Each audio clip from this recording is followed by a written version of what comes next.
स्थानिक स्वराज्य संस्थांच्या आगामी निवडणुकीच्या दृष्टीनं तयारीला लागा, अशी सूचना खासदार शरद पवार यांनी पक्षाच्या कार्यकर्त्यांना केली।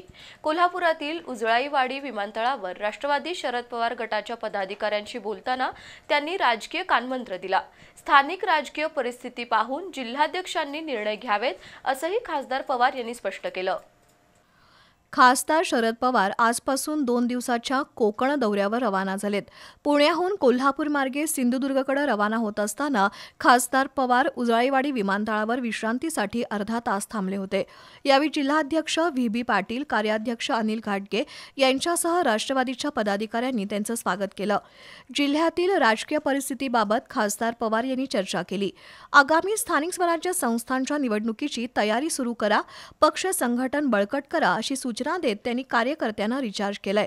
तसंच स्थानिक राजकीय परिस्थितीनुसार जिल्हाध्यक्षांनी निर्णय घ्यावेत, असंही खासदार पवार यांनी सांगितलं। यावेळी सुनील देसाई, बाजीराव खाडे उपस्थित होते।